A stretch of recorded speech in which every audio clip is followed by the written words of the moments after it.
ጤና ይስጥልኝ እንደምን አመሻችሁ አድማጮቻችን። ዛሬ ረቡዕ መስከረም 26 ቀን 2014 ዓመተ ምህረት ነው። ፍኖተ ዲሞክራሲ የኢትዮጵያ አንድነት ድምጽ በየቀኑ ከምሽቱ 1 ሰዓት እስከ 3 ሰዓት የሚያስተላልፈውን መደበኛ ፕሮግራም አሁን ይጀምራል።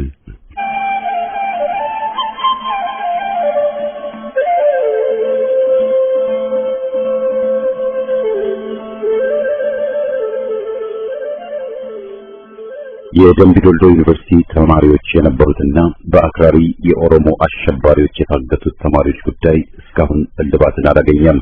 ብዙዎቹ ልጃገረዶች የሆኑት እነዚህ የአማራ ወጣቶች ከታገቱ ረቡዕ መስከረም 26 ቀን 673 ቀናት አለፋቸው።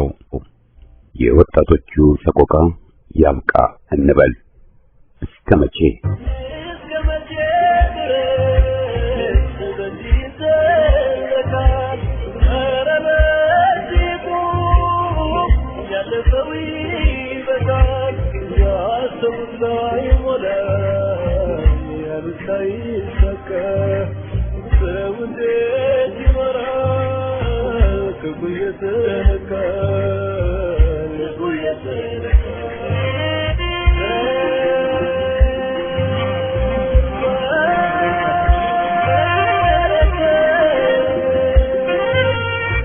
አድማጮቻችን በቅድሚያ በኮሎኔሉ የተሰጠውን ሹመት አስመልክቶ ከዝግጅት ክፍላችን የቀረበውን ሀተታ እናሰማለን።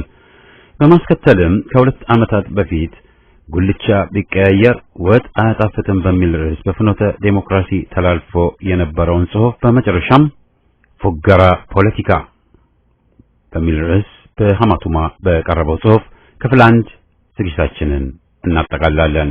በቅድሚያ ዜና። አገዛዙ የሚፈጽማቸውን አስከፊ ተግባሮች በተደጋጋሚ ሲነቅፉ የነበሩት ታዋቂው ጋዜጠኛ ታዲዮስ ታንቱ ከ3 ወራት እስር በኋላ ማክሰኞ መስከረም 25 ቀን የተፈቱ መሆናቸው ታውቋል። ጋዜጠኛው ሲፈቱ ለዜና ተቋሞች በሰጡት ማብራሪያ ይህን ያህል ጊዜ በእስር ሲቆዩ ምንም አይነት ክስ እንዳልተመሰረተባቸው ገልጸው ያሰራቸው አካል ማን እንደሆነ ለባለስልጣኖች ጥያቄ ቀርቦ ሁሉም ማን እንዳሰራቸው እንደማያውቁ መናገራቸውንም ገልጸዋል ብለዋል። የ27 ዓመቱ የወያኔ አስከፊ አገዛዝ ቀጥለው የሚገኙት ባለተረኞች የዜጎች መብት ረግጦ መግዛትን አጠናክረው የቀጠሉበት ሲሆን ጋዜጠኛው ለ3 ወራት ጊዜ ያለ ፍርድ በመሰቃየታቸው በባለስልጣኖች ላይ ክስ ለመመስረት እቅድ እንዳላቸው ገልጸዋል።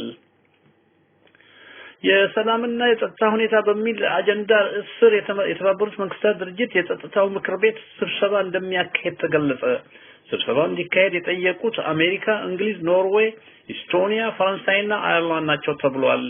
በስብሰባው ላይ የተባበሩት መንግስታት ድርጅት ዋና ጸሐፊ ቀደም ብሎ 7 የተባበሩት መንግስታት ድርጅት ኃላፊዎችና ሰራተኞች ከኢትዮጵያ ስለወጡበት ሁኔታና እንዲሁም በአገሪቱ ስላለው ቀውስ ንግግር ያደርጋሉ ተብሎ ይጠበቃል። አሜሪካና የተባበሩት መንግስታት ድርጅት ባለስልጣኖች የተባረሩት ግለሰቦች እንደገና በኢትዮጵያ ተመልሰው እንዲሰሩ ግፊት ያደርጋሉ ተብሎ ይጠበቃል። ባለፈው ሳምንት በተደረገው የድርጅቱ ስብሰባ ላይ ግለሰቦቹ መባረራቸውን የሚያወግዙ ኢትዮጵያን ከተባበሩት መንግስታት ድርጅት ጋር እንድትተባበር የሚጠይቅና እንዲሁም የሰብአዊ እርዳታ እንዳይደናቀፍ የሚያሳስብ በአየርላንድ የተዘጋጀው ረቂቅ የጋራ መግለጫ ውድቅ የተደረገ መሆኑ ሲታወቅ በዛሬው ዕለት ተመሳሳይ ረቂቅ መግለጫ በምዕራባውያን ሀገሮች በተባበሩት መንግስታት ድርጅት ሊቀርብ እንደሚችል ተገምቷል። IOM እየተባለ የሚጠራው የስደተኞች ጉዳይ ድርጅት በኢትዮጵያ ውስጥ ከቤት ንብረታቸው ለተፈናቀሉ ወደ 1.8 ሚሊዮን ለሚገመቱ ዜጎች መጠለያ ለማቅረብ 21.5 ሚሊዮን ዶላር እንደሚያስፈልገው ገልጿል። ድርጅቱ በሰጠው መግለጫ በትግራይ ለ233,000 ተፈናቃዮች በ53 መጠለያ ጣቢያዎች ድጋፎች እያደረገ መሆኑን የገለጸ ሲሆን ትምህርት ቤቶች ወደ መጠለያነት ተለውጠው አገልግሎት እየሰጡ መሆናቸውን ጠቅሷል። ድርጅቱ ባለፈው ዓመት ሐምሌ ወር ላይ ወደ 70 ሚሊዮን ዶላር እርዳታ እንዲደረግለት ጠይቆ ያገኘው 31.7 ሚሊዮን ዶላር ብቻ እንደነበረ ገልጾ በአሁኑ ወቅት አገልግሎቶቹን ለማሟላት የግድ የ21.5 ሚሊዮን ዶላር እንደሚያስፈልገው አስታውቋል። በጦርነቱ ምክንያት በትግራይም ሆነ በአማራ አካባቢዎች ትምህርታቸው የተቋረጠባቸው የከፍተኛ ትምህርት ተማሪዎች ለረጅም ጊዜ ከትምህርት ገበታቸው በመቅረታቸው ምክንያት የወደፊት እድላቸው እያሳሰባቸው መሆኑ እየተናገሩ ይገኛሉ። ከተለያዩ አካባቢዎች ወጣተው በትግራይ 4 ዩኒቨርሲቲ ውስጥ ሲማሩ የነበሩ ተማሪዎች ትምህርታቸውን አቋርጠው ከመጡ በርካታ ወራትን ያስቆጠሩ ቢሆንም እስካሁን ድረስ ይህ ነው የተባለ መፍትሄ ያላገኙ መሆናቸው ተናግረዋል። በአገዛዙ በኩልም መፍትሄ በአስቸኳይ እንደሚሰጣቸው ቃል እየተገባላቸው ቢሆንም እስካሁን ምንም አይነት ምላሽ አለመሰጠቱ ብዙዎቹን አሳስቧቸዋል ተብሏል። ተማሪዎቹና ወላጆቻቸው ድምጻቸው ይሰማ፣ መፍትሄ ይሰጠን በማለት እንቅስቃሴ እያደረጉ መሆናቸው ታውቋል። ከዚህም በተጨማሪ ወልዲያ ዩኒቨርሲቲ ትምህርት ከተቋረጠ በርካታ ወራቶችን አስቆጥሯል። ከትግራይ ወጥተው በተለያዩ የሀገሪቱ ዩኒቨርሲቲዎች ውስጥ የሚገኙ ተማሪዎችም ተመሳሳይ ችግር ውስጥ መውደቃቸው ይታወቃል። በወያኔ እየተከፈለ ወሬ የሚፈረከው CNN ረቡዕ መስከረም ባሰራጨው ዘገባ የትግራይ ጦርነት በተከሰተበት ወቅት የኢትዮጵያ አየር መንገድ የጦር መሳሪያዎችን በአዲስ አበባ በኤርትራ መካከል ሲያጓጉዝ እንደነበረ የሚያሳይ መረጃ አግኝቻለሁ በማለት ዘግቧል። የዜና ተቋሙ አግኝቻለሁ ያላቸውን የአየር መንገዱን የዕቃ ጭነት ሰነዶች ማኒፌስት ከዘገባው ጋር በማሰራጨት ባቀረበው ትንታኔ የትግራዩ ጦርነት በተጀመረ በመጀመሪያ ሳምንታት ውስጥ በርካታ የኢትዮጵያ አየር መንገድ አውሮፕላኖች ከአዲስ አበባ ወደ አስመራ የጦር መሳሪያዎችን ማሰራጨቱን ተረጋግጧል ካለ በኋላ አየር መንገዱ በዓለም አቀፍ ደረጃ የተከተለውን መሳሪያ በማጓጓዝ ወንጀል ፈጽሟል በማለት ሊወነጅል ሞክረዋል። CNN በዘገባው ላይ የኢትዮጵያ አየር መንገድ በአሜሪካም ሆነ በሌሎች የዓለም አካባቢዎች አገልግሎቱን በማዳረስ በርካታ ትርፍ ስለሚያካብት ሊከለከል ይገባል የሚል እንደምታ ያለው ዘገባም ጽፏል። የኢትዮጵያ አየር መንገድ ምንም አይነት መሳሪያ እንዳላጓጓዘ ገልጾ መልስ የሰጠ ቢሆንም በሌሎች የአገዛዙ አካሎችና ባለስልጣኖች በኩል ግን የተሰጠ መልስ የለም። የተባሉ ሰነዶች የተገኙት ከአየር መንገዱ የተባረሩ ከተባሉ የትግራይ ተወላጆች በመሆኑ ትክክለኛነቱ አጠራጣሪ ሊሆን ቢችልም የአሜሪካው የባይደን አስተዳደር በቅርቡ ለመጣል ላቀደው ማዕቀብ ሊጠቀምበት ይችላል የሚል ግምት የሚሰጡ ክፍሎች አሉ። አድማጮቻችን የዕለቱ ዜና እዚህ ላይ ተጠናቀቀ። ከቀሪው ዝግጅቶቻችን ጋር አብራችሁ ወገኔ ተስማኛ ገሬ አንድነት ይበጀናል ዛሬ ወገኔ ተስማኛ ገሬ አንድነት ይበጀናል ዛሬ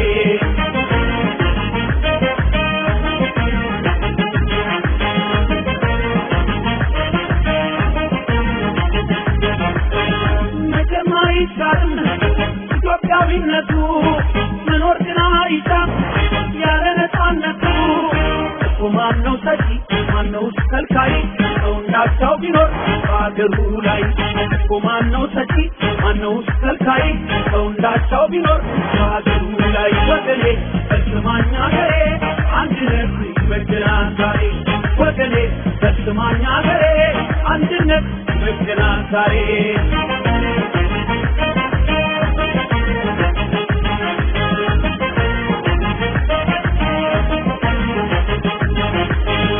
አይደለም አየሩ አይደለም ተራራው ይርብ የሚያበላው ሀገር ማለት ሰው ሮዱ ያደረ ወዳጁን ይገረሳ ነፃነት ምኑ ነው ነገር ሲወጣ ሮዱ ያደረ ወዳጁን ይገረሳ እንከፍለንከፍ ተያይዞ ዘፍ የተለምዶውን ጉልቻ ቢቀየር ወጣ ያጣፍጥም ብለን ነበር። ሰውየው ማለትም ኮሎኔሉ ለጉልቻ ቀየራም ሰንፎ ህዝብ የጠላቸውን እነ ደመቀን ታከለ ኡማን ወዘተ በየተወላገዱበት በዚያው ቦታቸው አቆይቷቸዋል። ከንቲባ ወይም ውጭ ጉዳይ ሚኒስቴር ለመሆን ሲርመጠመጥ የቆየውን ደግሞ በማይፈልገው የትምህርት ሚኒስቴር ብሎ አበሳጭቶታል። ወግ አይቀርም ሲዳሩ ነውና የብሔር የሃይማኖት አስተዋጽኦን ጠበቅኩ ብሎም ሊመጻደቅ ጥሯል። ሲዋሽ ነው። በየቦታው የመደባቸው ማን ተባሉ ማን የኮሎኔሉ ታዛዥ ካድሬዎች ሊባሉ የሚችሉም ናቸው። በቁልፍ ቦታዎች ግን የራሱን የብሔር ሰዎች ለመሾም በመነሳቱ አማርኛ ሲነገር በሰማ ዋቀዮ ይክሰፈኝ ሲል የቆየውን የኦነግ አመራር የባህል ሚኒስቴር አድርጎታል። ከዚህ የላቀ ምን ንቀት ምን ስድብ ይታሰባል? ከዚያም የተውጣጣን ነው በማለት ኮሎኔሉ ለሽግግር ሂደት ሌላ አማራጭ ያመጣ መስሎ ሊቀርብ ሞክሯል። መደመር እንዳለው ጥራዝ ነጠቅነት ነው። የቅቤ ምን ዝቃጭ ነው እንደተባለው ሁሉ አለው ባዩ ኮሎኔል ስለ ሽግግር ግንዛቤው ዜሮ መሆኑን ብዙ ጊዜ አሳይቷል። ከዚህ በፊት በሽግግር ጉባኤ የተሳተፈ ሁሉ ሚኒስቴር የሚሆን መስሎት በቂ ቦታ የለንም ሲል ተደምጧል። ሌላ ጊዜ ደግሞ ድርጅቶች እርስ በርስ የተጣሉ ናቸውና የጋራ ውይይት አይቻልም አያሻቸውም ብሎን ነበር። የሽግግር ሂደት ግን የሚያስፈልገው ቅራኔ ባለበት እርቅን ለመሻት በመሆኑ ኮሎኔሉ የነገሩን ውል እንደሳተው ግልጽ ሆኖ ቆይቷል። ስለዚህም ወዳጅና ካድሬ ከሚባሉ አካባቢዎች ሎሌዎችን መልምሎ ሁለገብ ስብስብ ወይም ካቢኔ መሰረትኩ ሊል የቃጣ ከንቱ መሆኑን ዳግም ልናስረዳው እንገደዳለን።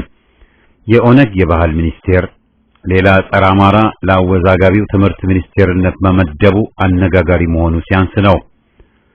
እስላም ስም ያላቸውንም መሾሙን በሃይማኖት እኩልነት ማረጋገጥ ጭንቀት እንዳደረገው አስመስሎ ሊሸጥልንም ሞክሯል።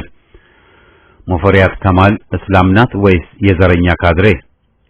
ተሹመው በየፈርጁ የዘረኛ ስርዓት መጋዣነታቸውን ያስመሰከሩ ሹሞች ሁሉ የመጀመሪያና ዋና መለያቸው ዘረኝነታቸው ነው። ይህ ሐቅ ሆኖ ሳለ ኮሎኔሉ ሲያሾፍ በፓርላማ ብሔረተኛ በካቢኔ ግን አገራዊ ኢትዮጵያ ሁኑ ሲል የቧልት ማሳሰቢያ አሰምቷል። ኦነግ ኢትዮጵያዊ ሊሆን ታከለ ኡማ ዘረኝነትን ሊተው የማይታሰብ የማይጠበቅ ነው። ኮሎኔሉ ራሱ የኢትዮጵያ ጠቅላይ ሚኒስትር ተብሎ እያለ ከጥበቱ ወጥቶ ኢትዮጵያዊ ሊሆን እንዳልቻለ መላው ሕዝብ ያውቃል። ከዚህ በተያያዘ የሚያስደስተውና የጠበቅነው ክስተት ግን የኢህአፓን አንጃ የሚመለከተው ነው። የጓዶቻቸውን ደም ረግጠው ሰማዕትን ክደው ኮሎኔሉ ጫማ ስር ወድቀው ራሳቸውን ያዋረዱት አንጃዎች በቋመጡት ደረጃ ማባበያ አገኘነው ከሚሉት ጠቅላይ ሚኒስትራቸው አላገኙም። ያገኙት ሀፍረትና ውርደትን ብቻ ነው። በወደብ ሚኒስቴር መስሪያ ቤት እንኳን ምክትልነትን አላገኙም። የታላቋ ትግራይ በሚል ተስፋፊ ካርታቸውን ከመጀመሪያው የሰሩትና ኢህአፓን የሚወጉት እና አረጋዊ በርሄ የድንበር ኮሚቴ ተብለው ሹም ሲሆኑ የአንጃው አዛውንት አጨብጭቦም ቀርቷል። ይህ እንደሚሆን ብንነግራቸውም የአድርባይነት ጭምብል ጋርዷቸው ከምኞታቸውና አጉል ተስፋቸው ውጭ ማየት ተስኗቸው ራሳቸውን በነቂስም በጅምላም ለከረፋ ውርደት አጋልጠው ተገኝተዋል። አድርባይነቱንም የቻሉበት በልጠዋቸው ተገኝተዋል። ደመቀ በሹመቱ ጸንቷል። ማን አለ እንደሱ አማራውን ያስፈጀ? ለሹመት የቋመጡት እነ በየነ መረራ፣ ዳኛቸው ወዘተ ሁሉም እስካሁን ባለው ውርደታቸውን ተከናንበው ግን እርቃናቸውን ቆመው እየታዩ ናቸው። ወጣም ወረደም ግን እንከፍ ለእንከፍ ተቃቅፎ ዘፍ መሆኑ ተረጋግጧል። ኮሎኔሉን ይዞ ድሮስ የት ሊደረስ? ዘረኛውን የወያኔ ስርዓት እየቀጠለ ያለው በስልጣን ላይ ያለው ኦህዴድ ብልጽግና ነው። ድል ለኢትዮጵያ ሕዝብ፣ ኢትዮጵያን የማዳን ትግል። ዘረኞች ይውደሙ። እኔ ማለት ይበቃሃል ከራስ አትችልም እንደ አትነሳም ወይ በቃ የፈሰሰው ደም ያንተ አይደለም ወይ ከራስ አትችልም እንደ አትነሳም ወይ ወገን እምነት ማጠብ ያንተ አይደለም ወይ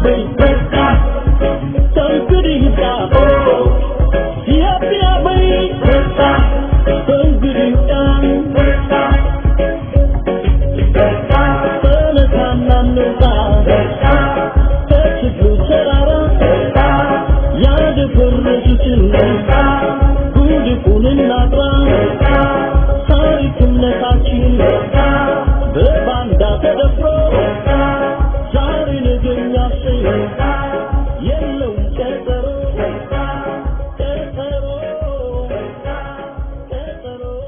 ጉልቻ ቢቀየር ወጥ አያጣፍጥም። ሁሉም ካዙሪቱ አያመልጡም። በሸረሪት ወጥመድ እንደተያዘ ዝንብ ቢፈራገጡም አያመልጡም። የደርጉ ኮሎኔል ስልጣኑን ያደላደለው ጓደኞቹን በብዛት ገድሎ ነው። ሲሳይ ሀብቴ፣ ኪሮስ አለማየሁ፣ አጥናፉ አባተ ወዘተን ጨፍጭፎ ነው ስልጣኑን ያጠናከረው። ይህ ሰበላ የኢትዮጵያ የፖለቲካ ዘበናዮች የሚያሰኙ ናቸው። የፍጹም ስልጣን ጥማቸውን በአጋሮቻቸው ላይ መነሳታቸው የግድ እያደረገባቸው መብት ፈላጊውን ሕዝብ ሳይሆን የራሳቸውንም ጓደኞች መግደል ማስወገድ የግድ ይሆንባቸዋል። እኩዩ ኮሎኔል የተያያዘውም ሂደት ተመሳሳይ ነው። ሚስቱ ስትቀር የማይመነጥረው የለም። እሷም በስልጣኑ ከመጣች ተራ ጠባቂ ናት። አፋሽ አጎንባሽ መሆን አያድንም። ሀብረተ ቢሱ ወያኔ ሳይቀር አምባገነን የሚለው ኮሎኔል መግቢያ መውጫው ጠቦታል። የሰሞኑ ሹምሽር የቀውጢና መደናገር ምልክት ነው። የሚኒስትሮችና ከንቲባዎች መለዋወጥ አስቂኝ ሊሆን ሲችል የማያስቀን የሀገራችን ዕጣ ፈንታ ስለሚያስቆጨን ብቻ ነው። ስለ ብረት ተማርኩ ያለውን የእርሻ ሚኒስቴር ማድረግ በቀጥቃጭነት ማረሻ ይሰራ ካልሆነ ከቶም ፍሬቢስ ነው። ጉልቻ ሊቀያየር ሞክሯል። ይህ ግን ወጥ እንደማያጣፍጥ ከተነገረ ዘመን አልፏል። ታከለ ኡማ የተባለውን ዘረኛ ተተካዋለች የተባለችዋን ሴት መስፍን ወልደ ማርያምና ሊተካው ፈላጊ ማፈሪያ ዶክተር ሲያመሰግኗት መሰማቱ ምንኛ የዘረኞቹ ሞዛዛ እንደምትሆን ከወዲሁ ጠቁሟል። ታከለ ኡማ ከቦታው የተነሳበት አንድም እስካሁን የበላው ይበቃል ቦታ ልቀቅ በሚል ሲሆን እስካሁን ለሰራው ሁሉ ተጠያቂው ኮሎኔሉ ራሱ በመሆኑ ከቦታው መነሳት ያለበት ታከለ ሳይሆን በቅድሚያ ኮሎኔሉ መሆኑ መታወቅ ያለበት ነው። ለማ መገርሳ ሰልፉ ወደ ወያኔና ወደ ባለሜንጫዎቹ ዘንበል በማለቱ አሜሪካኖቹ ጠርተው አርፈ ተቀመጥ ባሉት መሰረት ሆዱን አስቀድሞ በድን ሆኖ የቆየነውና ከቦታው ተነሳ መባሉ በተጨባጭ ትርጉም የለውም። በነበረው ጊዜ እንደ ማሊ ኮሎኔሎች መፈንቀልም ያዘጋጀ መሆኑ ሲወሳ አልሰማንም። የኢትዮጵያ ጦር የሚባል ከጠፋ ዘመን አልፎታልና ለሀገር በሚል ሽፋን እንኳ አብረው ሊንቀሳቀሱ የሚችሉ አይደሉም የኛ ከርሳሞች። ቦታ ማሸጋሸግና ጉልቻ መቀያየር ኮሎኔሉን ከውድቀቱ ከቶም አያድነውም። ጊዜ መግዛቱ ውሱን ነው። ሕዝብም አጋሮቹም ይነሱበታል። አንድ ጠዋት ከናጫፋሪዎቹ መቀመቅ የሚወርድበት ሁኔታ ዱብዳ ሆኖ ይከሰትበታል።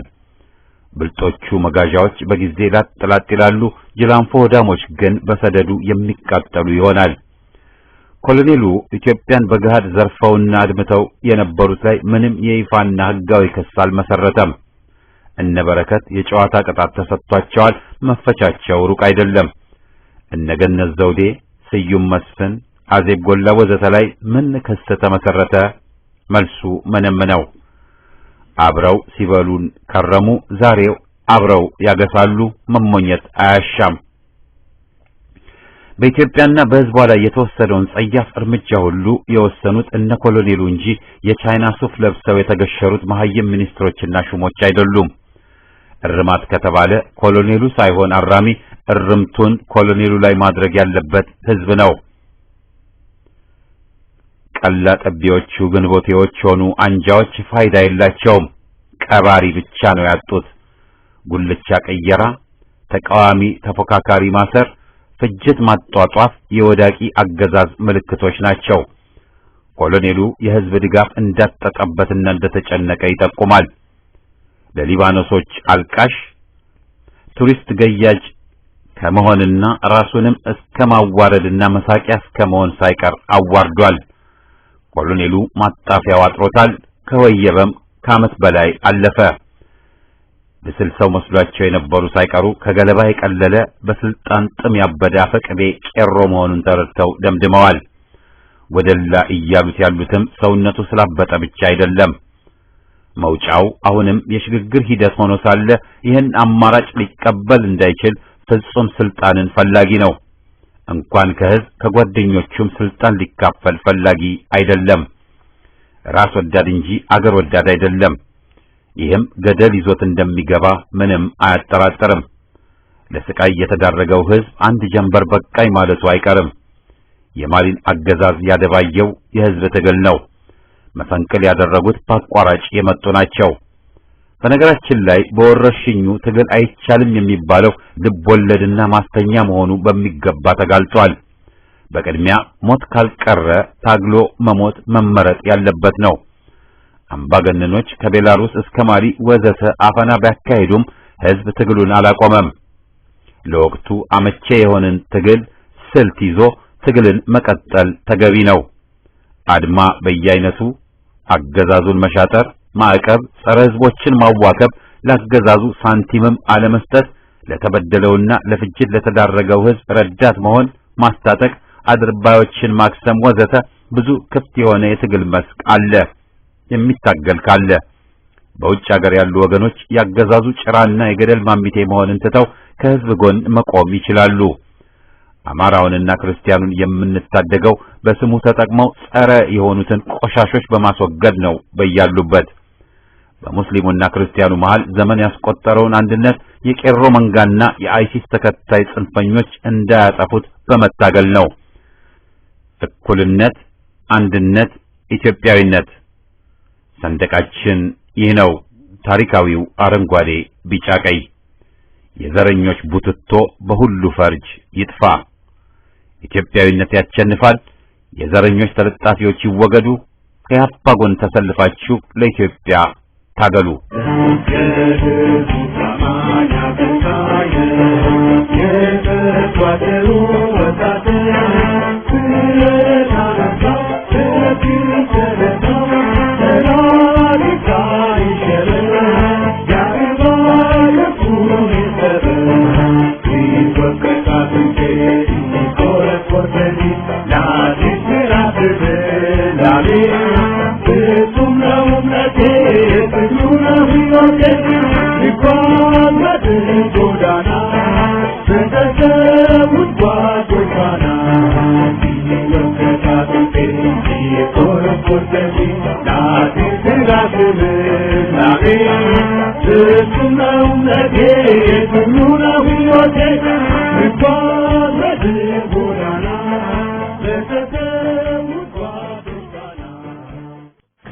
አጉል ነው አጉል ነው አጉል ነው አጉል ነው አጉል ነው። የቃላት ጋጋታ፣ ከንቱ መፈክሮችና ፉገራ ፖለቲካ ቆራጥ ህዝባዊ ትግሎችን ሁሌም የሚያደናቅፉት ገዢዎች ህይወታቸውን የሚጠብቁት ስልጣናቸውንም የሚያቆዩት አንድም በኃይልና በጭፍጨፋ ሲሆን በሌላ በኩል ደግሞ ለውጥን የተቀበሉ መስለው በማደናገርና በማወናበድ ነው። በዚህም ሆነ በዚያ ግን የአፈና ኃይሎች ባለቤትነታቸውን የሚለቁ አይሆኑም፣ ህዝባዊ ትግሉ እስካላስገደዳቸው ድረስ። ለጨቋኞች ገዢነት መቀጠል አመቺ የሚሆነው ደግሞ ተላላ የሆኑ ዜጎች ሲበረክቱና ታሪካቸውን ማገናዘብ ያቃታቸው ምድርን ሲሞሉ ነው። ነጋ ጠባ ተሸውደው በጭቆና ማጥ ውስጥ ሲገላበጡና ለለቅሶ ሲደረጉ ይኖራሉ። ለ45 ዓመታት ያየነው ነው። ለጨቋኝ ሰለባ መሆን፣ መከራውን ማስቀጠል፣ ዳግም መታገል፣ ደም መገበር፣ ተለወጠ ብለው ሲሸውዱን ማጨብጨብና ዳግም ለቀንበር ጫንቃችንን አመቻችቶ መስጠት። ከ28 ዓመት መራራ ትግል በኋላ የህዝብ ህብረትና ትግል ተጠናክሮ ወያኔ ሊወድም ሲቃረብ አጋሮቹ መዳኛ ቀዳዳ ከፍተውለት አዲስ ሹም አግኝተውለት ሊያድኑት እነሆ ተጋፍጠውናል። ዛሬም ሰለባው ብዙ ነው። መድረክ አጨናንቆ ስለ ታሪክም አታውሱ ብሎ በቃላት ጋጋታና በቀፎ መፈክሮች በባርነት ሊያስቀጥሉን እየጣሩ ናቸው። ገዢዎች ሁኔታው ሲጠጥርባቸው የህዝብን መፈክር ቀምተው የራሳቸው ያደርጉና ይዘቱን ይቀይሩና አልበው ባዶ ያስቀሩና አደናግረው በስልጣን ሊቀጥሉና ድጋፍንም ሊያገኙ ይሞክራሉ። በደርግ ጊዜም ያየነው ነው። ህዝባዊ መፈክሮችን ቀርቶ መዝሙሮቹንም ጨምሮ ነጥቆና ይዘት ትርጉም አልባ አድርጎ ባዶ ቃላትን ሲያስጮህ ቆይቷል። የቅኔ ዘረፋ፣ ዘመናዊ ይዘት በመፈክር ነጠቃ፣ አሁንማ የፖለቲካ እስረኛ ማንነት ነጠቃም ተጀምሯል። ሊሰየም የሚችል ነው። መሬት ላራሹ፣ ዴሞክራሲ ለሰፊው ህዝብ ወዘተ ሁሉንም መፈክር ደርጉ አስተጋብቶ ይዘት አልባ አድርጎ ግን ቀጥሏል። ሁሉን አቀፍ ጊዜያዊ ህዝባዊ መንግስት ሲባልም ጊዜያዊ ወታደራዊ መንግስት መፈክርን አስቀድሞ ባንዳ ምሁራንም የተደራጀ ነቃ የታጠቀ ምናምንቴ የሚል ተጻራሪ መፈክር እንዲያስተጋቡ አድርጎ ወታደራዊ ኃይል ለአብዮቱ ሞግዚት ካልሆነ አገራችን ትከፋፈላለች፣ አብዮቱም ይነጠቃል ብሎ አስፈራርቶ ወታደራዊ አምባገነንነትን 17 ዓመታት አስፍኖብን የጨረሰውን የወገን ቁጥር ዛሬ ከሃዲዎች ሊያረሳሱ ቢሞክሩም ህዝብ የሚያስታውሰው ነው። ለአውሬው ደርግ ያጨበጨቡ፣ ጊዜ ይሰጠው፣ ጠንካራ ኃይል ያሻል ያሉ፣ ህዝብ ይከፋፈልና አብዮቱ ይጎዳል ያሉና ባለማወቅ ያን አገዛዝ ያቆዩብን ከስህተታቸው መማራቸው አጠራጣሪ ነው። ዛሬም የሽግግር መንግስት ምስረታ አይነሳ፣ ከሰማይ የተላከ ኮሎኔል ስርየት ያመጣልናል፣ እርቅ፣ ፍቅር፣ ዝባዝንኬ እያሰሙ ህዝቡ ተከፋፍሏልና ጠንካራ መንግስት ሞግዚት ጠባቂ ያሻዋል በሚል ወያኔያዊው አገዛዝን ሊያስቀጥሉ የሚሹ እንዳሉ እያየን ነው። ያላየነው ይመስል በአገዛዙ ስር ምርጫን ጠብቁም እያሉን ነው። ወያኔ ይወገድን ሰርዘው የተጠገነ ወያኔ በስሙ ሆነ በሌላ ይቀጥል ዘንድ ይሻሉ። የወያኔ ደጋፊዎችም ተገዢ አገዛዝ መቀጠሉን ስለሚፈልጉ የህዝቡ ሉዓላዊነት፣ የህዝብ መንግስት መቋቋሙ ሞታቸው ነውና የሽግግርን ሂደት መቃወም ዋና ስራቸውና ተልእኳቸው ሆኖ ይገኛል። እርቅ፣ ፍቅር፣ ሰላም የዚህን ከይሲ ግብና ዓላማ ሸፋፍኖ በስራ ለማዋል ይረዳሉ የተባሉ ቃላት ናቸው። የፍቅር መፈክር ባዶ ነው። ሀገር እንደ ኮሾ ጣቃም የምትቀደድ የምትበታተንም አይደለችም። አጉል ማስፈራሪያው እጅ ሊለል ይገባል። አገርን ማዳን የሚቻለው በጠላት ላይ የከረረ ጥላቻን ይዞ አምሮ በመታገል ብቻ ነው። ወያኔ አሁንም ቢሆን በሰላም አይወገድምና አጉል ፍቅር ሰባኪዎች ትግላችንንም ህዝባችንንም አስጠቅተው ራሳቸውም የሚተኑ መሆናቸውን ለመናገር ነብይነትን አይጠይቅብንም። አርበኞች ሙሶሎኒን ግራዚያንን አፍቅረው ቢያቅፉና ቀለበት ቢያደርጉላቸው ኖሮ ኢትዮጵያ አትኖርም ነበር። የሽግግር መንግስት አልን እንጂ ስዩመ መለኮት የግለሰብ መንግስት አላልንም። ህዝብ የዴሞክራሲ ተጠቃሚና ባለቤት ይሁን፣ ራሱን ያስተዳድር ተባለ እንጂ የበላይ ጠባቂ ሰየምለት ያለ የለም። የኢትዮጵያ ሉዓላዊነት ይጠበቅ ይረጋገጥ ተባለ እንጂ ለጠላቶቿ ክፍት ሆና በስመ እርቅና ሰላም ትቦጥቦጥ፣ ትዘረፍ፣ ትበጥበጥም ያለ የለም። ደግመን ደጋግመን ሃይማኖት ሌላ ፖለቲካ ሌላ ብለናል።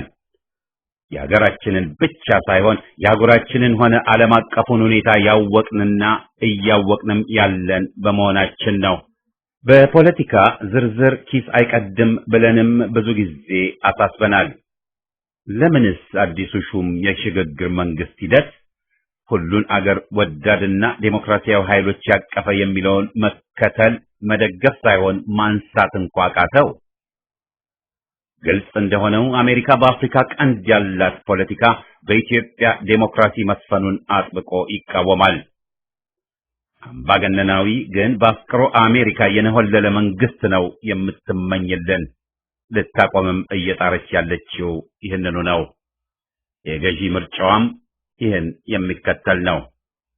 ነፃ የኢትዮጵያ ዴሞክራሲያዊ መንግስት ከተመሰረተ የኢትዮጵያንና የህዝቦቿን ጥቅም ያስቀድማል እንጂ የአሜሪካን እዝ ተገዢ አይሆንም። ሉሙምባን ገድላ ሞቡቱን ለስልጣን ያበቃችው፣ ንክሩማህን አስገልብጣ ቡችላ መንግስት ያቆመችው፣ አሌንዴን በቺሊ ገልብጣ ፋሺስቱ ፒኖሼን በስልጣን ያስቀመጠችው፣ የነ መንግስቱና ገርማሜን መፈንቅል ያከሸፈችው፣ ወያኔን ለስልጣን ያበቃችው፣ ሻዕቢያን ደግፋ ለግንጠላ ያበቃችው የግብፅን ህዝብ ትግል አደናቅፋ ወታደራዊ አምባገነን አልሲሲን የሰየመችው ኢራቅና ሊቢያን ያፈራረሰችው ወዘተ አሜሪካ መጋዣዋን እንጂ ነፃ መንግስት እንዲኖረን አትፈልግም። ጋሬጣ ነበረች፣ አሁንም በዚሁ ብሶባት ቀጥላለች። የሀገራችንና የአካባቢ ሁኔታ ሲገመገም ይህን ዓለም አቀፋዊ ይዘት ችላ ማለቱ የትም እንደማያደርስ ማወቅ ይገባል። የሻዕቢያና አዲሱ ሹም ሸብረብም ወደ ኋላ ላይ ሰፋ አድርገን እንደምንተቸው ከዚሁ ከአሜሪካና አረቦች ፍላጎት የራቀ እንዳልሆነ ግልጽ ሆኖ ይገኛል። ለዚህም ነው ለሴራቸው ክፍትና ግልብ ሆነን መገኘት ሳይሆን ተንኮላቸውን ባጭሩ ለመግጨት መጣሩ ለሀገር ይጠቅማል የምንለው። የአጓጉል ፍቅር ሰበካው አገርን ያሳጣል። ግለሰቦች ፍቅር ይኑራችሁ፣ ህዝብ መሃል ፍቅር ይስፈን ብሎ መስበክ ቢገባንም ከጠላት ጋር ተፋቀሩ ግን የባንዳነትና የአገር ሻጮች መፈክር መሆኑን እኛ አንስተውም። ህዝባችንን ከፈጁት አውሬዎች ጋርም ፍቅር ሰበካው እንዲሁ አያዋጣም። በፍቅርና እርቅ ሽፋን ወንጀለኞችን ከሚገባቸው ፍርድና ቅጣት ማሸሽ፣ አምባሳደር መሾም፣ ለምህረት ህግ ማዘጋጀት፣ ያውም ሁሉም የፖለቲካ እስረኞች ገና ሳይፈቱ ፍቅር ሳይሆን በህዝብ ቁስል ላይ ጨው መነስነስ ነው። ፍትህን እንደገና በአፍጢሟ መድፋት ነው። ክህደትና ጸያፍ ብልግናም በህዝብ ደምና ስቃይ ላይ ማላገጥ ነው ብንልም ተገቢና ትክክል ነው። መፈክሮቻችን ህዝባዊ ናቸው። በመሰረቱ ትግል ከጀመርን ጊዜ ጀምሮ በሰው በላዎችና አምባገነኖች እየተደናቀፈ ቢሆንም ህዝባዊ መንግስት ያልነው ዛሬም የትግላችን ምሰሶ ነው።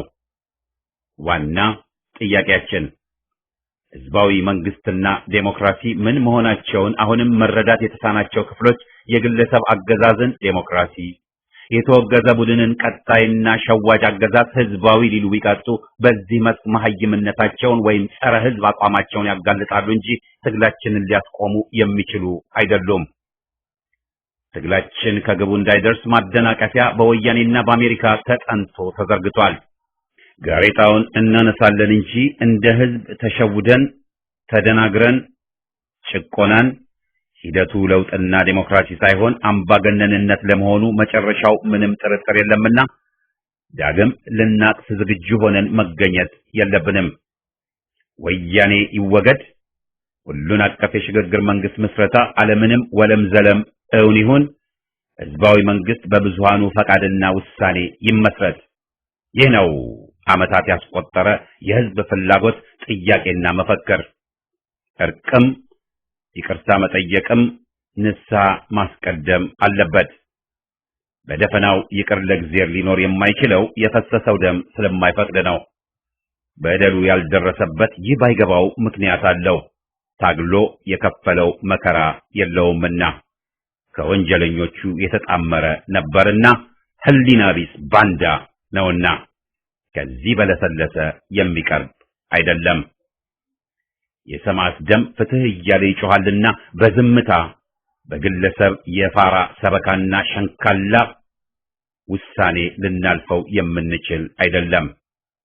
ታሪክን አንረሳም፣ ዳግም እንዳንረግጥ፣ ዳግም እንዳንሳሳት።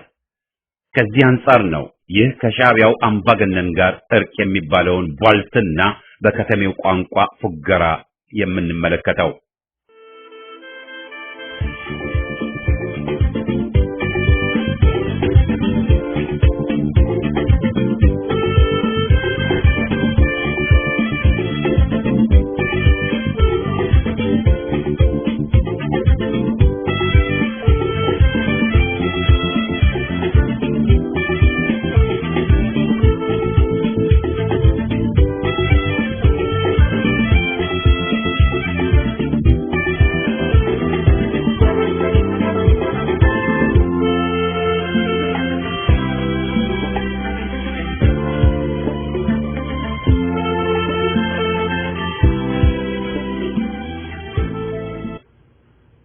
በሰሞኑ የታየውን የሻዕቢያን መሪ የማንቆለጳጰስ አሰቃቂና አሳፋሪ ዘመቻ የተለያዩ አቋሞች እንዲንጸባረቁ አድርጓል። የፉገራ ፖለቲካም አይነታ ነጸብራቅ መሆኑ ለብዙዎች አልተሰወረም። ሂደቱ ሻዕቢያ እንደገና ያኔ ከመለስ ገጥሞ ያደርግ እንደነበረው ኢትዮጵያን ሊበዘብዝ አድብቶ መነሳቱንና በተቻለው መጠን ሁሉ ደፋ ቀና ጎንበስና ትሁት መስሎ ኢትዮጵያን ሊቦጭቅ መወሰኑን የሚያሳይ ነው። ፉገራው ኢሳይያስ አንድ ህዝብ ነን ሁለት አይደለንም ሲል ከ30 ዓመት በላይ ልዩ ህዝቦች ነን፣ አማራ ኢትዮጵያ ቀኝ ገዝቶናል፣ እኛ ፓስታ በሊታ ስልጡን ህዝብ ነን፣ አማራ ኢትዮጵያኖች ኋላ ቀር ህዝቦች ናቸው፣ ነጻነት ሀርነት ነው ግባችን ብሎ አገር ፍቅር ያሉትን ኢትዮጵያ ያሉትን አሳዶ ፈሽቶ በረጅም ጦርነት ስንቱን አስጨርሶ ግልብጥ ብሎ አንድ ህዝብ ነን፣ ይህን የተቃረኑ የተሳሳቱ ናቸው ብሎ ሐቁን የተናገሩትን ሁሉ አይኑን ሳያሽ አወገዘ። ፉገራ ይሏል ይህ ነው። በእብሪቱ የታወቀውና ለስንቱ ጓደኞቹ ሳይቀር ህይወት መጥፋት ምክንያት የሆነው ጠባብነቱና ማን አለብኝነቱ የጠፋ ይመስል አዲሱ ሹም መሪያችን ይሁንልን ብሎ አላገጠ። መረዳት ያቃታቸው ተገረሙ። ሻዕቢያው በአዲሱ ሹም ልመራ አለ ተደመረ ብለውም ፈነደቁ። ተፎገሩ የሚባል ቃል አለ ካለ ይህ ቦታው ነው። ሌላው ምሳሌ ደግሞ አማርኛ ሊናገር መነሳቱ ነው። ኢሳይያስ በቂ አማርኛ የሚናገር በአዲስ አበባ ዩኒቨርሲቲ የተማረ ሆኖ ሳለ ቀደም አማርኛ የማይናገረው የጠላት ቋንቋ ነው በሚል መሆኑን የሚያውቁ ሁሉ ያውቃሉ። በያዘውና በተጠቀመበት የማወናበድ ወይም የማደናገር ዘመቻ ግን አማርኛ መናገሩ ከአዲሱ ሹም ጋር መሳቅ መጫወቱ፣ መተቃቀፉ ወዘተ ሁሉ የጅሎቹን ፎግራቸው እቅድ ሙሉ አካል ነው።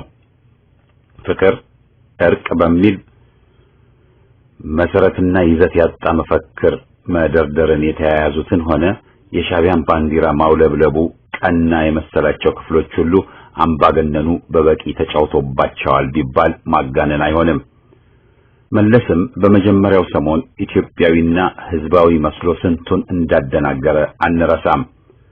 ሰው በላውም ኮሎኔል ዝንብም አልገድል ብሎ እየተቅለሰለሰ ስንቱን ነድቶታል። በቂ ተመክሮ ነበረን፣ ግን መጃጃሉን የመረጠው ክፍል ሁሌም አገራችንን እያስጠቃ ያስቆስለናል። ነፍሰ ገዳዩን ኢሱ እያለ ሲለማመጥ ማየቱም ያመናል።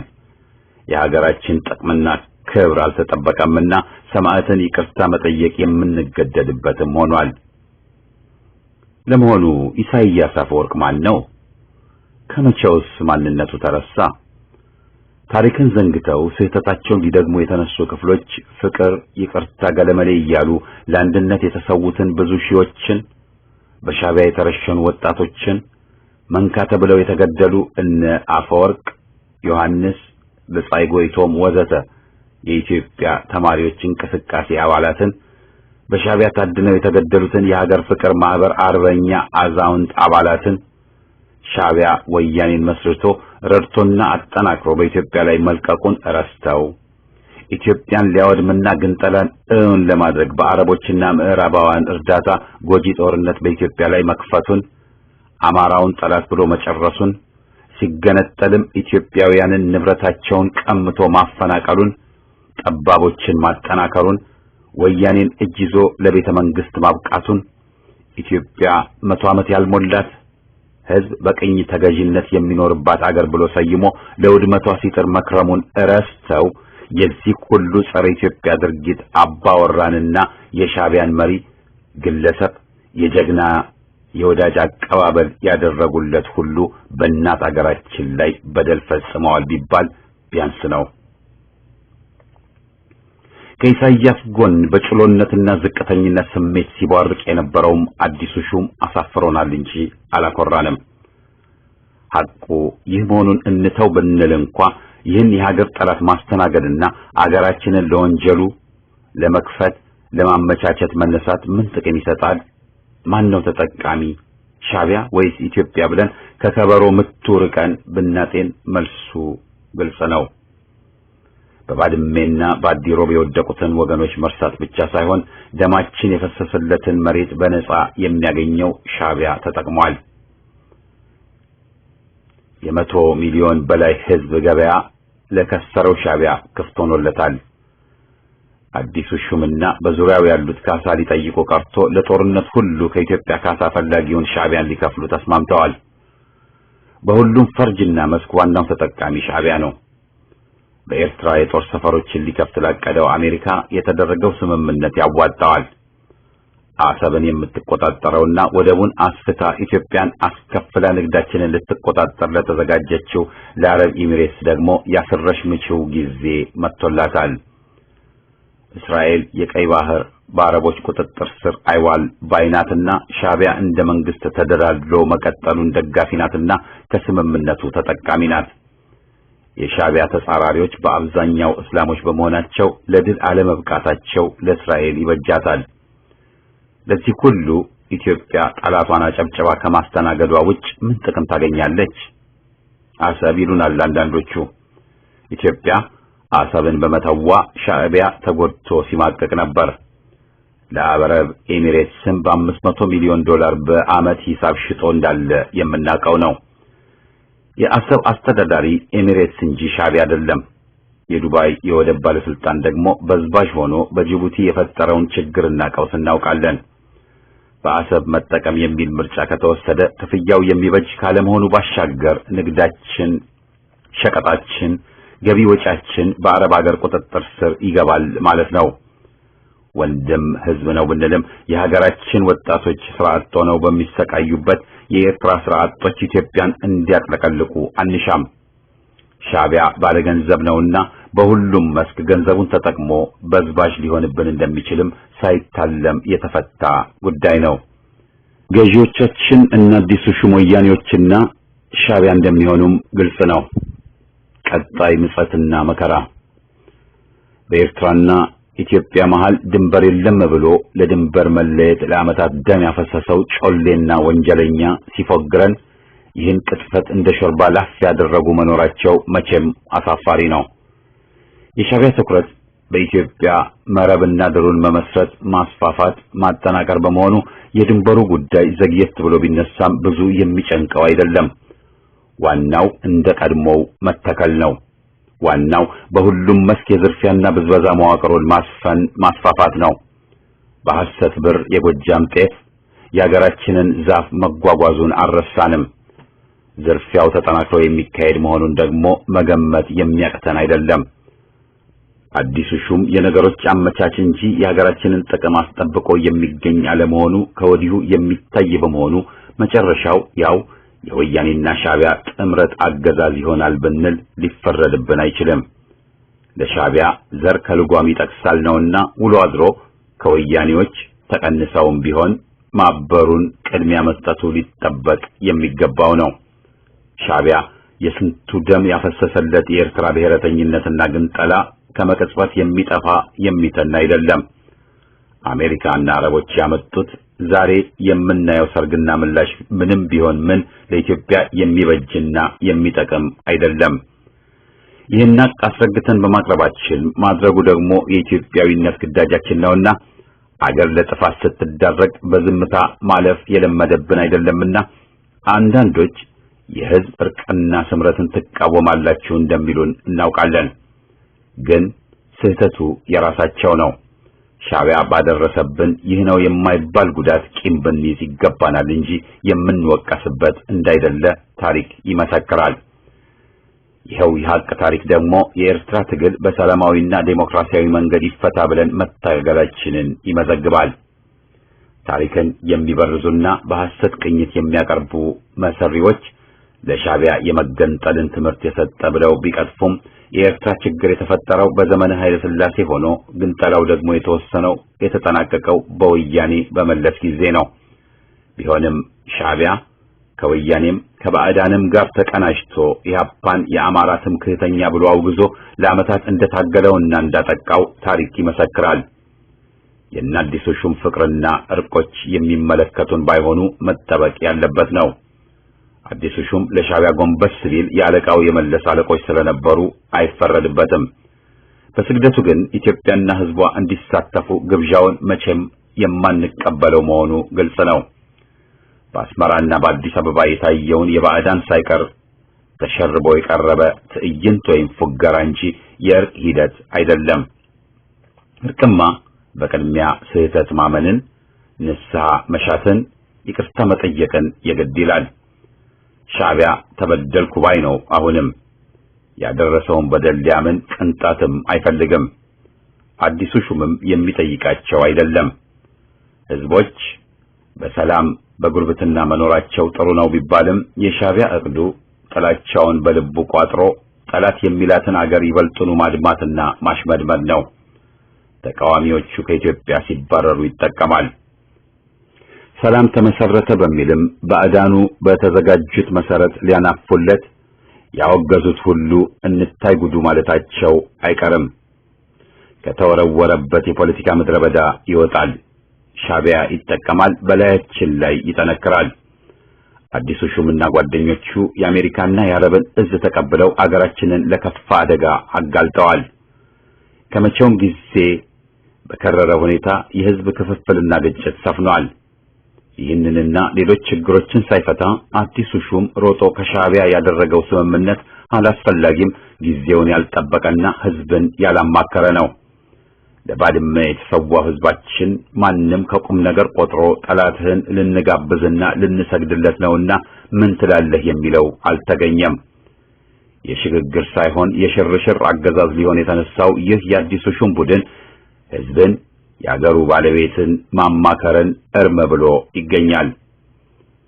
በአሜሪካም ደጋፊዎችና አዳናቂዎቹን ሰብስቦ ሊፎግር ተዘጋጅቷል። ምን ሊፈይድ? በስብሰባዎቹ ቤቱን እንዲሞሉ የሻዕቢያ ደጋፊዎች እዝ ተሰጥቷቸዋል። ጥያቄዎች በነጻ እንዳይቀርቡለት አስቀድሞ ተመዝግቦ ተመርጦ የሚል ውሳኔም በኤምባሲው ተላልፏል። እንዲህ አርጎም ውይይትና ክርክር የለ። ተፎገረናል። ግን አሁንም ሁኔታውን ለማክሸፍ ጊዜ አለ። የወያኔና የሻዕቢያ መሪዎች በህዝብ ፍጅት ወንጀል ሰፊ ክስ ሊቀርብባቸው የሚገባ እንጂ እንደ ጀግናና ሌላም ሞቅ ያለ አቀባበልና አያያዝ ሊያገኙ የሚገባቸው አይደሉም። ይህ ቂም መስሏቸው ፍቅርና እርቅን የሚሰብኩ ለሀገራችን ጥቅምና ለህዝባችን ደም መታበስ የቆሙ አይደሉም። አካፋን አካፋ በለው ተብሏል። ባንዳና ከሃዲንም ጠላትንም በስሙ መጥራቱና በዚያው መንገድ መያዙ ተገቢ ነው። አንፎገርላቸው። ጸረ ወያኔ ትግላችን ተፋፍሞ ይቀጥል። በአደጋ ላይ ያለው አንድነታችንን እንጠብቅ።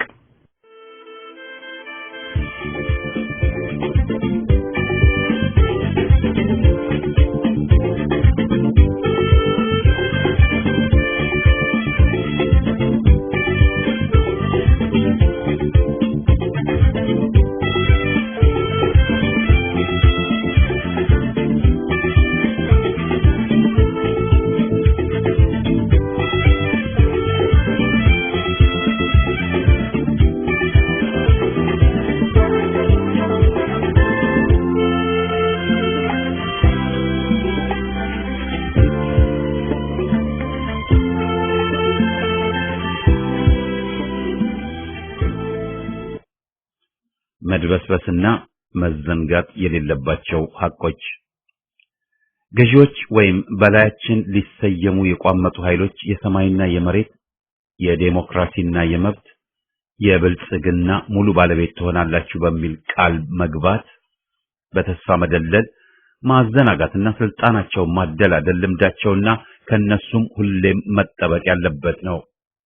በተለይም የቀውጢ ጊዜ ሲመጣ ህዝብ የሚፈልገውን በእጃዙርም ሆነ በቀጥታ ረግጠው ህዝብ መስማት የሚፈልገውን እያሰሙና ባለፈው ላይ ያለውን ጥላቻ በመጠቀም ወደ ስልጣን የሚመጡና በስልጣንም የሚቆዩ እንዳሉ ያየነው ነው በራሳችን ተመክሮ።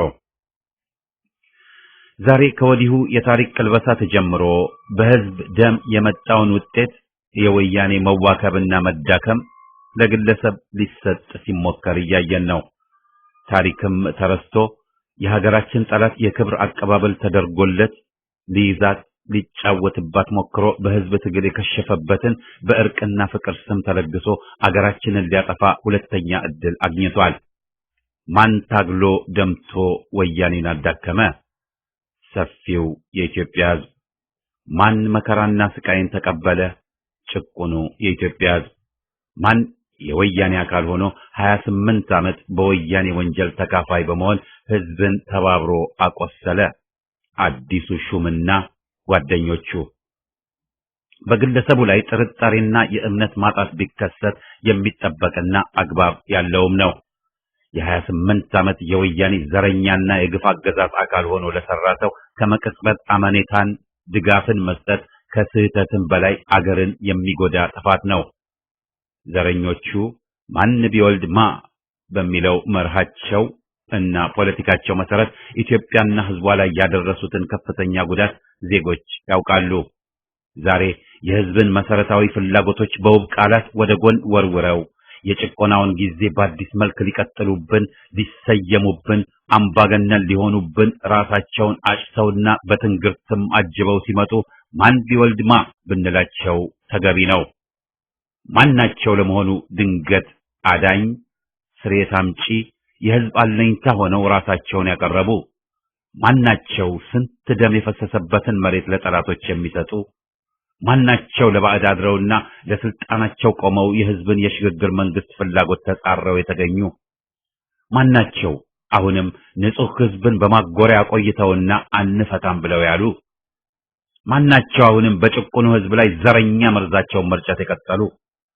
ለእነዚህ መሰረታዊ ጥያቄዎች በስሜትና ጫጫታ ያልተደናገረ መልስ መስጠት የኢትዮጵያዊ ግዳጃችን ሆኖ ይገኛል። አገራችንን ግን ለጥቅም አሳልፈን ከሰጠን ይህ የተድበስብሶና ተደናግሮ የሚታለፍ ጉዳይ ሆኖ የጭቆና አካል ሆኖ ለ28 ዓመት የቆየን ማወደስ፣ ማመስገን፣ በተክለ ሰውነት ማጀብና በከንቱ መንጫጫት ዕጣ ክፍላችን ሆኖ አገራችን ኢትዮጵያ ዓይናችንን ከፍተን እያየን እየተነገረን ለጥፋትና ለባዕዳን ጠላቶቿም ሳይቀር አሳልፈን የምንሰጥ ይሆናል። የኢትዮጵያ ሕዝብ የፈለገውና ደሙንም አፍሶ የጠየቀው አንዱ ዘረኛ በሌላ ዘረኛ እንዲተካ፣ አንዱ አምባገነን ቡድን በሌላ አምባገነንነት ፍላጎት ባለው ግለሰብ እንዲተካ ሳይሆን የፈለገው ዴሞክራሲን እንጂ እኔ ያውቅልሃለሁ ባይ ዘመናዊ መንግስቱና መለስን ሳይሆን አንድ ወሳኝ አዛዥ ቡድን ሳይሆን በአገራችን ውስብስብ ጉዳዮች ላይ ሁሉም አገር ወዳድ ኃይሎች መክረውና ተነጋግረው መፍትሄ እንዲሹና የሽግግር መንግስት በገቢር እንዲታይም ነው። ኢህአፓ ለምን ድጋፍ አይሰጥም ይሉናል ብዙዎች። አቋማችንን የመያዝ መብታችንንም ተጋፍተው ሊያወግዙንም ይዳዳቸዋል። አዲሱን ሹም የተቸው ውጉዝ ከመዲያብሎስ ብለው ሊያግዱንም ሲሞክሩ አይተናል። የከረምንበት ሁኔታ በመሆኑ ሊያፍነን አልቻለም። መንግስቱና መለስን በጭፍኑ ደግፈው ሲንጫጩ ጫጫታውን ብንደባለቅ ኖሮ ህዝብና ሀገርን በጎዳን ነበር። ለረሃብና ለሀገር የማይበጅን ሁኔታ ከንጭጩ የማወቅ ችሎታ አለንና አንቀበልም ማለት ሙሉ መብታችን ሆኖም ቆይቷል። ለስልጣን ፍርፋሪም ሰበርሰካ ከኢህአፓ ጎራ ቦታ ያጣ በመሆኑ በሆዳችን ተገዝተን ያለፈው ያገደመው አፈጮሌ በፉገራ ፖለቲካው የሚጫወትብን አልሆንም አንሆንም። ሐቁን ነገር ከተባለም እንደ ከሃዲዎችና ማፈሪያ አንጃዎች የታሰሩና የተሰቃዩ ጓዶቻችንን ረስተንና ሳናስፈታ እስር ቤቶች ባዶ ሳይቀሩ ወደ ገዢዎች ጫማ ስር ለመውደቅ መቼም አይዳዳንም። ከህሊናችን፣ ከእምነታችን፣ ከቃል ኪዳናችን ለህዝብ ከገባነው ቃል ጋር ተጣልተን ታሪካችንን አናቆሽሽም፣ ውርደትን አናስተናግድም። ይህ መነሻችን መንደርደሪያችን በመሆኑ በተጀመረው የኢትዮጵያ አዲስ ቅርጫ እንኳን ለሽንፍላ ለሽንጥም አንሰለፍም ማለታችንም ነው። የሽግግር መንግስት የምንለው ሁሉም ኃይል፣ ክፍል፣ በደል የደረሰበት ህዝብ ሁሉ በጋራ ለአንዴም ለሁሌም ሀገር አድን መፍትሄን ሊያመጣ የሚችለው በውይይትና በስምምነት በጋራ ጥረትና ስምምነት ብቻ በመሆኑ ነው። በአምባገነኖች ውሳኔና ፍላጎትማ ስንገዛ ዘመን አለፈ። ዛሬ ለራሳችን ችግር መፍትሄ አንድ ግለሰብ ሳይሆን ራሳችን በጋራ ለመወሰን ተነስተናል። 28 ዓመት ወይኖ ከከረመ ከማንም ግለሰብ በተሻለ ደግሞ ህዝብ ለሀገሩ ሊያውቅና ሊወስን እንደሚችል ባለመብትም እንደሆነ ግልጽ ነው። የዘንድሮ ልሂቅ በሉን ባዮች ደግሞ ችሎታቸውና የተራቀቁበት መጎንበስና ለነፍጥ መስገድን በመሆኑ የሀገራችንን ዕጣ ፈንታ አምነንና አሳልፈን የምንሰጣቸው ሊሆኑ አይችሉም፣ አይሆኑምም። መደመር የሚሉት ፈሊጥ መፎገርና መገዛት መሆኑ አከራካሪ አይደለም። ከጊንጡም ከአውሬውም ከገራፊውም ከወያኔውም ከሻዕቢያውም ከባዕድ ዘራፊውም ጋር መጣመር የሚፈቀድ ሊሆን የሚታሰብ ሊሆን አይገባም። ሰው እንዴት ንስሐ ካልገባ ይቅርታ እንኳ ካልጠየቀ ጋር ይጋበዛል? ባለፈው ሰሞን ከሻዕቢያው መሪ ጋር የታየው ቀፋፊ ትዕይንትን ይታዘባል። ስንቱን ሰው የፈጀውና አሁንም በአምባገነንነት ህዝቡን እያሰቃየ ያለው ጸረ ኢትዮጵያ ግለሰብ የሀገር ወዳጅ ተብሎ በክብር እንግድነት ሲገኝና ሲወደስ ማየቱ ከግፍም ግፍ በላይ ነው። በሰማዕት ደም ላይ የቀለደ የቀድሞ መጋዣ ደግሞ ልዑክ ምራ ተብሎ ተጎንብሶ አስመራ መግባቱንም ታዝበናል። የለውጥ ሂደት አባወራዎች በአብዛኛው ያው የወያኔ ቡችሎችና መጋዣዎች ሆነው መገኘታቸው ራሱ ከጥርጣሬም በላይ ኃይለኛ ተቃውሞን እንድንይዝ ባደረገን ነበር። ሂደቱ ከሆይ ሆይታ ባሻገር ይህ ነው የሚባል የተደራጀ የህዝብን ድጋፍን ያገኘ ባለመሆኑ ተኖ ለመጥፋትም ጊዜን ወሳጅ አይሆንም። ጸረ ህዝቡ ወያኔ ቆሰለ እንጂ አልሞተምና የረሱ ዜጎች መብዛታቸው ከቶም ጠቃሚ እንዳይደለ ከወዲሁ መናገርም የምንችለው ነው። ከወዲሁም አሁንም የዘረኝነት ፖለቲካ አዝማሚያ አለሁ እያለን ነው። አሁንም የፈረደበት አማራ የተበደለም ድሃው ህዝባችን ጥቃት እየደረሰባቸው ነው። የኑሮ ውድነት ያው አለ። ገንዘብ በይበልጥ ሊዘርፉን በገንዘብ ቅየራ ሰበብ ተዘጋጅተዋል። የሻዕቢያ ባለሀብቶች ወረራቸውን ጀምረዋል። ባዕዳን አሜሪካም አረብም ሊበዘብዙን አቆብቁበዋል። ሁሉን አቀፍ የሽግግር መንግስት ያልነውን ለማደናቀፍ ራሳቸው በፈለጉት በሚጠሩት ጉባኤ ሊተኩም ደፋ ቀና እያሉ ነው። የባዕድ ሰላዮችና አፋኞች ገብተዋል በሰፊው። የምኒልክ ቤት ለገንጣይ ክፍት በሆነበት ጊዜ ላይ ነን።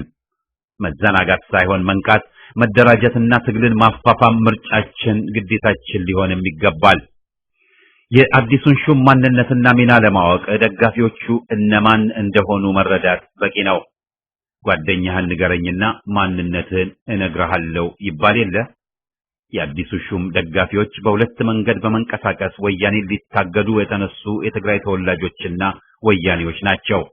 በአንድ በኩል በትግራይ ብሔረተኝነት ተሰባስበው አዲሱ ሹም በሚያሳየው ድክመት ተጠቅመው የትግራይን ህዝብ በተለይ ከጎናቸው ለማሰለፍ ሲጥሩ፣ በሌላ በኩል ደግሞ የአዲሱ ሹም ደጋፊ መስለውና ሆነው የወያኔን ስርዓት በጥገና ለማስቀጠል የሚጥሩ ናቸው። ሌሎች ደጋፊዎቹ ደግሞ የደርግ ወንጀለኞችና የአሜሪካ ቅጥረኞች ናቸው። ተለጣፊ ሆነው 28 ዓመታት ያሳለፉ ውዳቂዎች ናቸው። ከነዚህ በግርግርና በአሳሳች ቀስቀሳ ምክንያት የተጎዳኙ ተላላ ዜጎችም አሉ። የመሰላቸው ከታሪክ መማር ያቃታቸው በተስፋ መክነፍ የለመደባቸው በጀመርነው ለመቀጠል የፉገራ ፖለቲካ ሰለባ የሆኑና ለሹመትም ራሳቸውን ያዘጋጁ ከርሳደሮች እቅጩ ይህ ነው። የኢትዮጵያ ሕዝብ ለቀጣይ ጭቆናና ዘረኝነት ደጋፊ አይሆንም ብለን ማመኑን እንመርጣለን። ውሸት ለመናገር አትሻምራለህ፣ ለእውነት ሞታለህ አንሰጣም ትሆናለህ። ውሸት ለመናገር አትሻምራለህ፣ ለእውነት ሞታለህ አንሰጣም